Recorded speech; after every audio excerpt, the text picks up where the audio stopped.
आणि प्रकाश आंबेडकरांनी पुन्हा एकदा भाजपवर जोरदार हल्लाबोल केलाय। संविधान संपवण्याचा भाजपचा गेम प्लॅन असल्याचं प्रकाश आंबेडकर म्हणतात।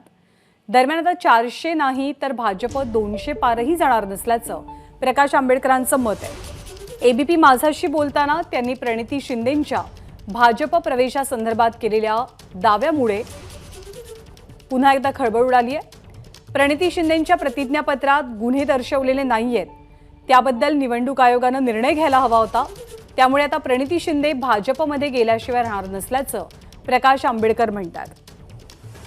वंचित बहुजन आघाडीचे राष्ट्रीय अध्यक्ष प्रकाशजी बाळासाहेब आंबेडकर आपल्यासोबत आहेत। असं काल आपण एक गंभीर आरोप केला, प्रणिती शिंदे सुशीलकुमार शिंदे कधी भाजपमध्ये जातील अशी कल्पना नाही। त्या अगोदरपासूनच चर्चा आहे, नवीन काय आहे त्याच्यामध्ये?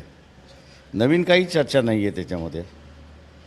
साहेब, आपण कुठलाही विषय जे आहे ते अभ्यासाशिवाय बोलत नाही, काही असल्याशिवाय आपण याचं असं आहे, ॲफिडेविटवरती असणारं इलेक्शन कमिशननी निर्णय घेतला पाहिजे होता।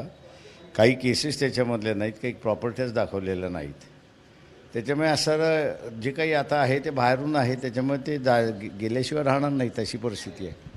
मोदींच्या सभा मी अनेक ऐकल्या, त्या सभेमध्ये असं म्हणतात प्रत्येक वेळेस SC/STचं आरक्षण काढून मुसलमानांना द्यायचं आहे भाजप काँग्रेसला, असं वाटतं आपलं? BJPला करायचं आहे, ते दुसऱ्यांच्या नावाने ठोपसतात ते भाजपलाच करायचं आहे। संविधान संपवण्याची एक चर्चा देखील सातत्यानं होते, असं ते महाराष्ट्रात नाही, त्याच्यामध्ये मला असं वाटतं म्हणजे BJPचा गेम प्लॅन आहे की संविधान संपवण्याचं, पण ते आम्ही त्याला संपू देणार नाही त्याच्यामध्ये।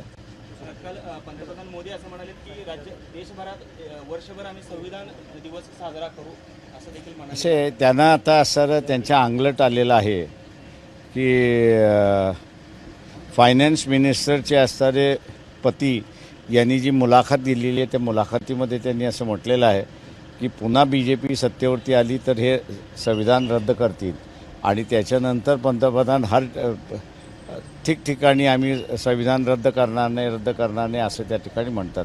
ते असं म्हणतात की 400 पेक्षा जागा आता ऑलरेडी आमच्याकडे आहेत, थँक्यू व्हेरी मच। आम्हाला संविधान बदलायला सोपं होतं, थँक्यू नाही बदललेलं। थँक्यू। त्यांना असं तेवढं हे नाही, त्यांचा गेम प्लॅन सगळ्यांना माहिती आहे। ते 400 नव्हते आणि 300ही नाहीत, 200च्या वरती सुद्धा जाणार नाही तशी परिस्थिती आहे। कॅमेरा पर्सन युक्त दिसा, आफताब शेख, ABP माझा, सोलापूर। ABP माझा, उघडा डोळे बघा नीट।